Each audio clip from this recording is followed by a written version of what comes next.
Hola a todos y gracias por acompañarnos en este video. Hoy no vamos a hablar de comedia ni de risas, sino de una verdad incómoda que estuvo oculta durante años en el corazón de Hollywood. Esta es la historia del silencio de Mel Brooks y de una tragedia que nadie quiso detener. Una confesión tardía que cambia por completo la forma en que entendemos una muerte que estremeció a la industria. Cuando se mira a Mel Brooks hoy, a punto de cumplir un siglo de vida, no se ve únicamente a un creador legendario, se ve a un sobreviviente, un hombre que ha enterrado a su esposa, Anne Bancroft, a su mejor amigo Carl Reiner, y a casi todos los gigantes con los que compartió una era dorada del cine y la televisión. Durante décadas, Mel fue sinónimo de irreverencia, de inteligencia afilada, de la capacidad única de convertir incluso los temas más oscuros en carcajadas liberadoras. Pero en esta historia, no hay espacio para el humor. Gracias por ver este video y suscribirte al canal. Tu apoyo es la motivación que nos permite seguir contando historias que muchos prefieren callar. En los últimos días, los titulares explotaron con palabras frías y violentas. Crimen, arresto, tragedia familiar.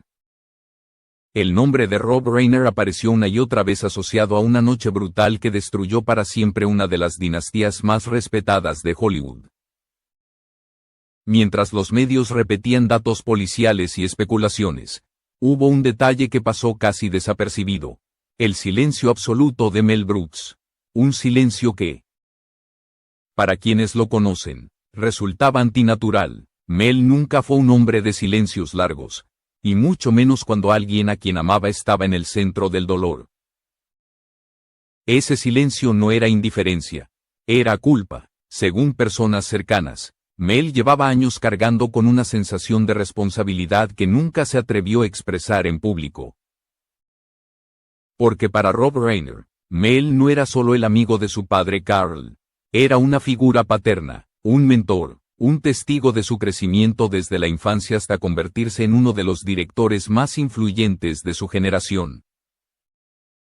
Mel estuvo ahí en los momentos íntimos, en las cenas tranquilas, en las conversaciones sin cámaras ni aplausos, cuando la fama quedaba afuera y solo quedaban los miedos reales.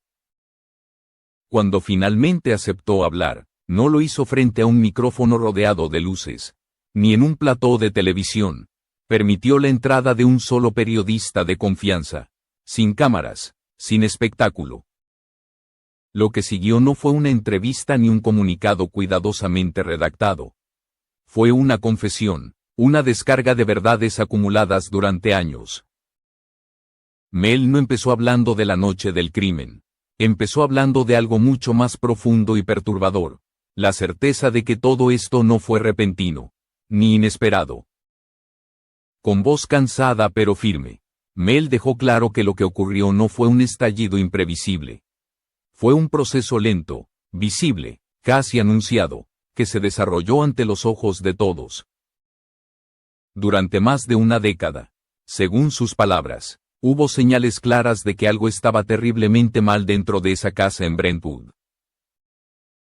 Señales que fueron ignoradas no por maldad, sino por amor. Un amor mal entendido que terminó convirtiéndose en el elemento más peligroso de todos. Aquí comienza el verdadero núcleo de esta historia. No se trata solo de un crimen, ni de una noche de violencia. Se trata de decisiones acumuladas, de advertencias desoídas, de límites que nunca se trazaron. Mel Brooks, el hombre que pasó su vida ridiculizando el poder y las falsas apariencias, decidió romper su silencio porque entendió que callar más tiempo sería una forma de traición. Traición a su amigo, a su memoria, y a una verdad que necesitaba salir a la luz, por dolorosa que fuera. Y lo que reveló en esa conversación privada es apenas el inicio de una cadena de hechos que cambian por completo la imagen pública de esta tragedia y nos obligan a hacernos una pregunta incómoda. ¿Hasta dónde puede llegar el amor antes de convertirse en destrucción? Para entender la magnitud de lo que Mel Brooks reveló, es necesario retroceder muchos años atrás. mucho antes de que la palabra tragedia se acercara siquiera a la familia Rayner. Porque lo que ocurrió no nació de la nada. Se gestó en una relación profunda, casi familiar, entre tres hombres unidos por algo más fuerte que Hollywood: la lealtad. Mel Brooks y Carl Reiner no eran simplemente colegas. Eran hermanos elegidos. Durante décadas compartieron rutinas inquebrantables. Cenas sencillas en bandejas. Conversaciones interminables frente al televisor. Reflexiones sobre el paso del tiempo. El miedo a la vejez. La risa como último refugio. Cuando Carl murió, Mel perdió mucho más que a un amigo. Perdió su ancla emocional, su testigo de vida. Y con Carl, quedó también una promesa no dicha: cuidar de su hijo Rob como si fuera propio. Rob Reiner creció literalmente bajo la mirada de Mel. No como una celebridad en formación, sino como un chico torpe, curioso, inseguro, que absorbía cada conversación de aquellos gigantes de la comedia. Mel lo vio fracasar, dudar, reinventarse. Lo acompañó cuando dejó de ser solo el hijo de Carl Reiner y empezó a construir su propio nombre como director. Cuando demostró que podía crear historias que conectaban con millones sin necesidad de gritar su apellido. Por eso, cuando Mel dice que Rob era como un hijo para él, no es una metáfora. Lo ayudó a tomar decisiones importantes. Fue confidente en momentos de crisis personal. Y también testigo de las primeras grietas que empezaron a abrirse dentro de la familia Reiner mucho antes de que el mundo supiera que algo iba mal. Grietas que no tenían que ver con el trabajo, ni con el dinero, ni con la fama. Mel recordó que las primeras señales aparecieron de forma sutil: cambios en el comportamiento de Rob, llamadas más frecuentes, conversaciones cargadas de tensión. No hablaba de proyectos, hablaba de su casa. No hablaba de cine, hablaba de miedo, un miedo que no se decía abiertamente, pero que se filtraba en cada pausa, en cada silencio incómodo. Rob ya no era el hombre seguro que Mel conocía. Estaba agotado, vigilante, como alguien que vive en estado de alerta permanente.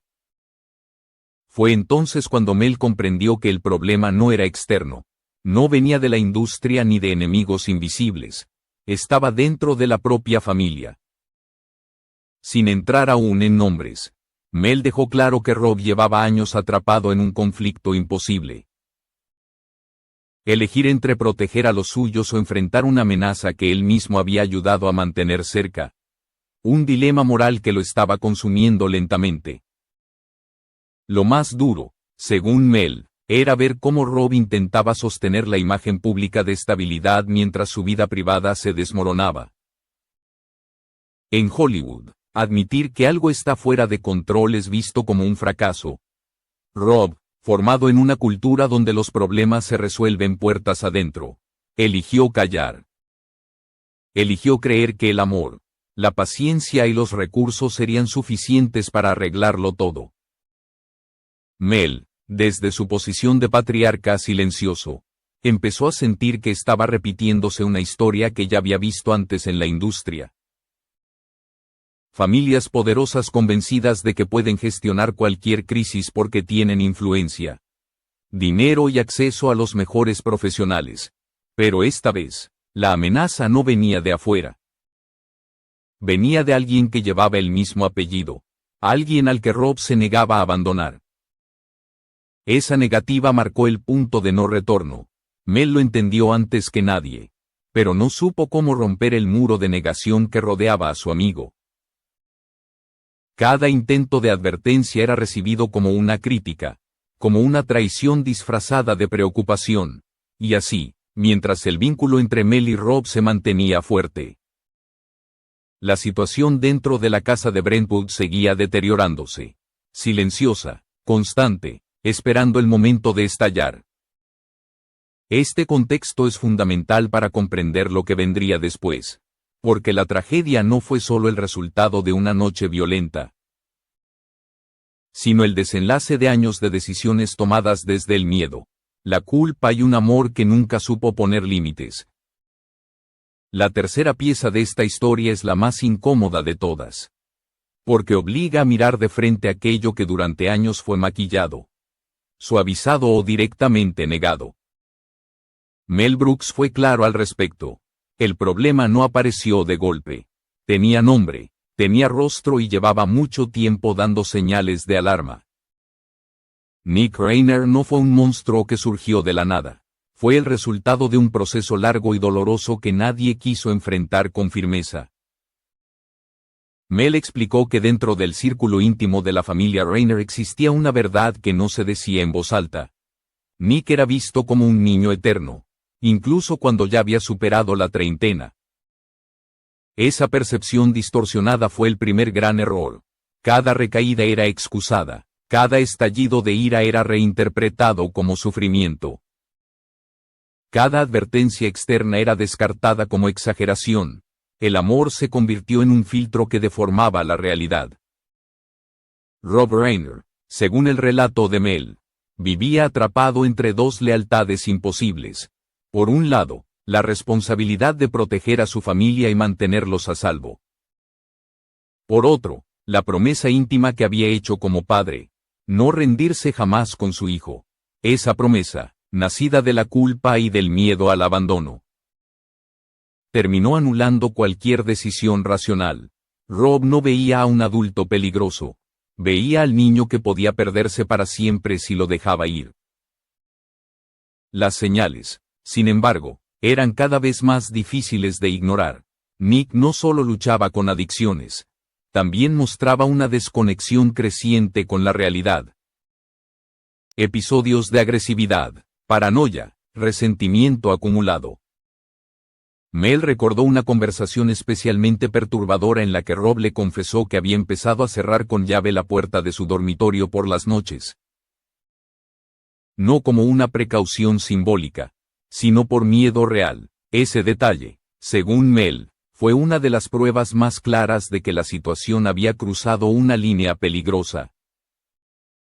A pesar de ello, Rob se resistía a tomar medidas drásticas. No quería llamar a la policía. No quería órdenes de restricción. No quería escándalos. Temía que cualquier acción formal empujara a su hijo a un abismo definitivo. En su mente, mantenerlo cerca era una forma de control, una manera de protegerlo del mundo. Mel, en cambio, veía algo distinto. Veía que ese control era una ilusión, y que el peligro ya estaba dentro de la casa. Con el paso del tiempo, el problema dejó de ser solo emocional y se volvió también económico. Mel reveló que Nick comenzó a exigir dinero de forma constante, no como ayuda, sino como derecho. Justificaba sus demandas acusando a sus padres de haber arruinado su vida, de haberlo eclipsado con su éxito, de deberle una compensación por su dolor. Rob, agotado y culpable, cedía una y otra vez. Coches, apartamentos, proyectos financiados sin rumbo. Cada concesión reforzaba la idea de que no había consecuencias reales. Mel describió este patrón como una enfermedad típica de Hollywood, la creencia de que el dinero puede resolver cualquier conflicto humano. Rob, acostumbrado a dirigir historias con finales satisfactorios, pensaba que si ponía suficientes recursos, apoyo y paciencia, el guión cambiaría. Pero la vida no responde a la lógica del cine, y Nick no reaccionaba al amor como un estímulo de sanación, sino como una confirmación de poder. El momento más inquietante llegó durante una reunión íntima en fechas cercanas a la tragedia.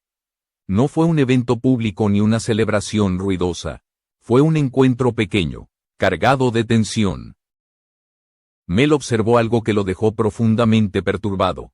La forma en que Nick miraba a su padre. No vio afecto, no vio dependencia emocional, vio posesión. Una mirada fría, calculadora, que evaluaba más de lo que conectaba. Esa noche, Mel tomó a Rob aparte y le habló con una franqueza que nunca antes había usado. Le dijo que tenía que sacarlo de la casa, que ese vínculo ya no era seguro, que el amor se había transformado en una amenaza. Rob se sintió herido. interpretó esas palabras como un ataque, como una traición disfrazada de consejo. Defendió a su hijo con la misma obstinación que lo había convertido en un gran director, negándose a aceptar que su mayor acto de amor podía ser también su mayor error. A partir de ese momento, Mel supo que el desenlace sería oscuro. No sabía cuándo ni cómo, pero entendió que el equilibrio se había roto. La bomba de tiempo seguía avanzando, alimentada por el silencio, la culpa y la negativa colectiva a llamar a las cosas por su nombre. La noche que lo cambió todo no comenzó con gritos ni con sirenas. Comenzó, como tantas otras, con una sensación de tensión acumulada que ya se había vuelto habitual dentro de esa casa en Brentwood. Mel Brooks relató que ese día había hablado con Rob Reiner varias veces. No eran llamadas largas, ni dramáticas, eran contactos breves, cargados de una ansiedad que no necesitaba explicarse. Rob sonaba cansado, vigilante, como alguien que espera un golpe que sabe que llegará, pero no sabe cuándo. Horas después, ya entrada la noche, el teléfono de Mel volvió a sonar. Dudó en contestar. A su edad, las llamadas tardías rara vez traen buenas noticias. Cuando finalmente atendió, reconoció de inmediato el tono de la voz de Rob. No llamaba para conversar, llamaba porque no sabía a quién más acudir. Nick estaba fuera de control otra vez. Gritaba, acusaba, exigía, estaba obsesionado con el testamento, convencido de que querían dejarlo fuera, de que le estaban robando lo que creía suyo. Le suplicó que saliera de la casa. Le pidió que se subiera al coche y manejara hasta su casa. Le dijo que no pensara, que simplemente se fuera. Rob guardó silencio y entonces pronunció una frase que, según Mel, convirtió esa conversación en una sentencia irreversible. No podía irse. Michelle estaba en la habitación con Nick. Estaba intentando calmarlo. Si él se marchaba, temía que la violencia se volcara directamente contra ella. Esa fue la elección final de Rob Reiner. Quedarse, no por ingenuidad, sino por un sentido extremo de responsabilidad. Sabía que había peligro, sabía que la situación se había desbordado. Pero no estaba dispuesto a abandonar a su esposa frente a una amenaza que sentía, en el fondo, que él mismo había ayudado a crear. Volvió a entrar en esa habitación con la intención de protegerla, consciente de que el riesgo era real. Esa fue la última vez que Mel Brooks escuchó su voz. Después de colgar, Mel se quedó sentado en la oscuridad, paralizado por una intuición que no se atrevía a verbalizar. Minutos que se estiraron como horas. Luego, el silencio, un silencio que ya no era culpa ni miedo, sino la antesala de lo inevitable. Los informes oficiales describen lo que ocurrió después con frialdad técnica. Horas, ubicaciones, heridas, pero para Mel, la tragedia no se entiende en esos términos. Se entiende en ese momento preciso en el que Rob eligió no huir, en el que decidió enfrentar el peligro para proteger a la persona que amaba. No fue un acto impulsivo. Fue el desenlace lógico de años de decisiones tomadas desde el sacrificio. Mel fue tajante al rechazar la narrativa de un estallido repentino. Para él, la violencia de esa noche fue el último acto de una obra que llevaba años representándose en silencio. Un tercer acto anunciado, alimentado por el resentimiento, la impunidad y una fractura psicológica que nadie quiso nombrar con claridad. Nick no explotó. Nick avanzó hasta el límite que nunca se le impuso. Lo más devastador, según Mel, es que Rob murió creyendo que todavía podía contener la situación, que su presencia bastaría para evitar lo peor. Esa creencia, profundamente humana, fue también su perdición. No se trató de valentía ciega, sino de un amor llevado hasta un extremo que terminó por destruir todo lo que intentaba proteger. En ese instante final, la tragedia dejó de ser privada y se convirtió en una herida abierta para todos los que conocían la historia completa. Una herida que, hasta ese momento, había sido cuidadosamente ocultada tras muros de silencio y negación. Después de la noche del crimen, la narrativa pública se apresuró a buscar respuestas simples. Un culpable claro, una explicación clínica, una línea recta entre causa y efecto que permitiera cerrar el caso y pasar página. Pero Mel Brooks se negó a aceptar esa comodidad. Para él, reducir todo a un solo nombre era una forma de mentir. Insistió en que la tragedia no fue obra de un individuo aislado, sino el resultado de una responsabilidad compartida que se fue diluyendo entre excusas, teorías y silencios interesados. Mel apuntó directamente a un entorno que prefirió suavizar la amenaza antes que enfrentarla. Habló de terapeutas, médicos y consultores que orbitaban alrededor de la profesionales bien pagados que convirtieron conductas peligrosas en diagnósticos abstractos. Cada episodio violento era reinterpretado como un trastorno manejable. Cada señal de alerta era rebautizada con un término técnico que la hacía parecer menos urgente, menos real. Según Mel, no se trató de ignorancia, sino de conveniencia. Estos especialistas, explicó, le decían a Rob y a Michelle exactamente lo que querían escuchar. Que el amor incondicional era el camino correcto. Que establecer límites firmes era una forma de crueldad. Que la aceptación radical debía reemplazar cualquier medida coercitiva. Al hacerlo, no solo minimizaron el peligro, sino que desarmaron psicológicamente a quienes más necesitaban claridad. Transformaron la violencia potencial en teoría, en algo discutible, en algo que siempre podía esperar un poco más. Mel fue especialmente duro al describir este fenómeno como una patología propia de Hollywood. Un sistema donde el prestigio y el dinero crean una burbuja de irrealidad. Donde los problemas graves se rodean de expertos que cobran por tranquilizar, no por confrontar. Rob confiaba en ese sistema porque creía en la buena fe de quienes lo rodeaban.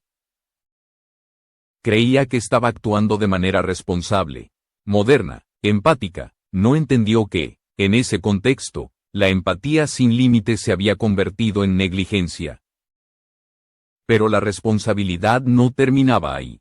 Mel habló también de un círculo de oportunistas que rodeaban a Nick. Personas que se beneficiaban de su acceso al dinero, que alimentaban su resentimiento, que validaban sus delirios y lo empujaban a ver a su propia familia como enemiga. No eran figuras visibles. No aparecían en fotografías ni alfombras rojas, pero estaban presentes en cada gasto innecesario, en cada fiesta, en cada mensaje que reforzaba la idea de que el mundo le debía algo. Para Mel, esas personas afilaron la hoja antes de que alguien la empuñara. No cometieron el acto final, pero crearon las condiciones para que ocurriera, al normalizar el abuso económico. Al celebrar la victimización permanente, contribuyeron a una espiral de resentimiento que terminó siendo letal. Y nadie los detuvo porque nadie quería parecer el villano que arruinara la ilusión de control. Lo más doloroso para Mel fue reconocer su propia omisión. Admitió que, como figura mayor, como patriarca de una generación legendaria, también falló. Vio venir el desastre, lo intuyó con claridad. Pero no llamó él mismo a la policía, no forzó una intervención definitiva, se quedó esperando que el amor bastara, que el tiempo corrigiera lo que la razón ya había señalado como peligroso. Esa espera, confesó, es una carga que llevará hasta el final de sus días. En este punto, la historia deja de ser solo la de una familia famosa y se convierte en una advertencia universal. El sistema falló. Los profesionales fallaron, los amigos fallaron. Y el amor, ese amor inmenso y bien intencionado, también falló al negarse a reconocer sus propios límites. La tragedia no fue solo un acto de violencia, fue la consecuencia de haber confundido compasión con permisividad durante demasiado tiempo. Cuando la conversación llegó a su final, Mel Brooks quedó en silencio durante un largo rato. No era un silencio incómodo ni vacío. Era un silencio pesado, cargado de recuerdos que no necesitaban palabras. A su alrededor, la habitación estaba llena de fragmentos de otra vida, fotografías antiguas, objetos de rodajes pasados, imágenes de Anne Bancroft sonriendo desde un tiempo que ya no existe. Mel parecía un hombre aislado en una isla hecha de memorias. Consciente de que era el último testigo vivo de una generación que ya se había ido. Dijo que lo más difícil no era la rabia ni siquiera la culpa, sino la ausencia, el teléfono que ya no suena, las cenas de domingo que ya no ocurren, el vínculo final con Carl Reiner, roto para siempre. Se describió a sí mismo como el último, el que quedó para cargar con la verdad, y esa verdad, según Mel, no podía seguir siendo suavizada ni maquillada por respeto a una imagen pública. Habló brevemente de los arreglos del funeral, que se mantendrían en privado. Confirmó que allí tomaría la palabra, pero dejó algo muy claro: no contaría chistes, no intentaría aliviar el dolor con humor. Diría exactamente la misma verdad que había compartido en esa habitación. Quería que la industria escuchara. Que cada padre famoso, cada madre influyente de Hollywood mirara a sus propios hijos problemáticos y dejara de mentirse. Para Mel, la muerte de Rob Reiner debía ser una llamada de atención brutal. Una advertencia sin adornos. Insistió en que no se puede amar la violencia hasta que desaparezca. Que hay situaciones donde el amor necesita límites claros para no convertirse en un arma. A lo largo de su vida, Mel dedicó su talento a exponer las absurdidades del mundo. A ridiculizar el poder, el odio y la hipocresía. Pero en esta historia, no encontró nada que pudiera ser transformado en sátira. Había ironía posible. Solo la realidad cruda de una familia destruida desde adentro. Antes de que el periodista se marchara, Mel lo tomó del brazo. Tenía una última cosa que decir. Volvió a mencionar a los facilitadores, a las personas que rodeaban a Nick y alimentaban sus delirios, que gastaban el dinero de Rob, que reforzaban su resentimiento. Dijo que esos nombres algún día deberían salir a la luz. Nick sostuvo el arma, afirmó. Pero mucha gente ayudó a afilar la hoja. Este no era el Mel Brooks del escenario ni el creador irreverente que el mundo conoce. Era un testigo, y su testimonio arrancó el brillo del legado Reiner para mostrar el costo humano que se escondía detrás. Recordó que detrás de las mansiones, los premios y los aplausos, hay personas reales, personas que se equivocan, que aman a ciegas, que sangran. Cuando llegue el juicio y las imágenes recorran los noticieros, Mel pidió que no se vea solo un titular, que se recuerde a un hombre anciano sentado en su sillón, llorando por el niño que una vez sostuvo en sus rodillas y por el amigo que no pudo salvar. Rogó que la muerte de Rob Reiner no sea reducida a un expediente judicial ni a una sucesión de fechas y cargos. La verdad, dijo, casi nunca es tan simple como un informe policial. Es una acumulación de pequeñas decisiones, de advertencias ignoradas, de puertas que no se cerraron porque nadie tuvo el valor de cerrarlas frente a su propia sangre. El silencio se rompió y su eco, aseguró, durará mucho tiempo. La historia de la muerte de Rob Reiner no es solo una historia criminal. Es una advertencia. Una lección sobre los límites del amor contada por un hombre que ha visto absolutamente todo y que desearía no haber visto esto. Mel Brooks decidió que ya no protegería secretos ni imágenes, solo protegería la verdad. Y esa verdad es que Rob Reiner no solo murió, fue consumido por la misma vida que intentó cuidar con todas sus fuerzas. Una tragedia que ningún chiste, ninguna risa y ningún paso del tiempo podrán reparar. Ahora, dijo Mel, nos toca a nosotros escuchar, reflexionar y no repetir el mismo error. Porque ignorar esta advertencia sería una forma más de traición,